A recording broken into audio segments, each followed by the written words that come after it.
అందరికీ నమస్కారం. కార్తీక మాసంలో ఆవు నెయ్యి దీప విశిష్టత. మన హిందూ సంప్రదాయంలో కార్తీక మాసానికి ఉన్న ప్రాధాన్యం ఎంతో గొప్పది. ఈ పవిత్రమైన మాసంలో దీపం వెలిగించడం ఎంతో శ్రేయస్కరమని శాస్త్రాలు చెబుతున్నాయి. ముఖ్యంగా ఆవు నెయ్యి దీపం వెలిగించడంలో ఒక ప్రత్యేకమైన విశిష్టత ఉంది.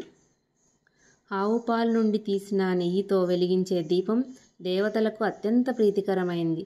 శివుడు, విష్ణువు, లక్ష్మీదేవి ఈ ముగ్గురు దేవతలు నెయ్యి దీపాన్ని ఎంతో ఇష్టపడతారు. కార్తీక మాసంలో ఆవు నెయ్యి దీపం వెలిగిస్తే పాపాలు నశిస్తాయి, మన ఇంటిలో ఐశ్వర్యం పెరుగుతుంది, మనకు శాంతి, శరీరానికి ఆరోగ్యం లభిస్తాయి. ఈ దీపం వెలుగులో చేసిన జపం లేదా ధ్యానం ఎంతో ఫలప్రదంగా ఉంటుంది.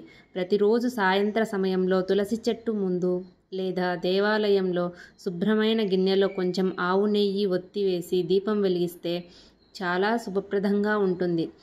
దీపం జ్యోతి పరం బ్రహ్మ దీపం సర్వతమోపహం దీపేన సాధ్యతే సర్వం సంధ్యా దీపం నమోస్తుతే.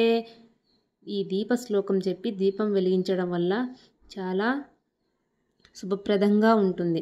కార్తీక మాసంలో ఒక్క ఆవు నెయ్యి దీపం వెలిగించినా అది 1,00,000 దీపాల పుణ్యఫలం ఇస్తుందని పురాణాలు చెబుతున్నాయి.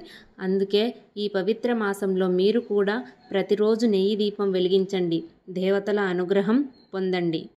ఆవు నెయ్యి దీపాలు ఇలా తయారు చేసుకోవచ్చండి. మౌల్స్లో ఆవు నెయ్యి వేసి అందులో ఒత్తులు పెట్టి ఒక 1 అవర్ డీప్ ఫ్రిడ్జ్లో పెట్టిన తర్వాత ఈ దీపాలు అనేవి చాలా చక్కగా తయారవుతాయి.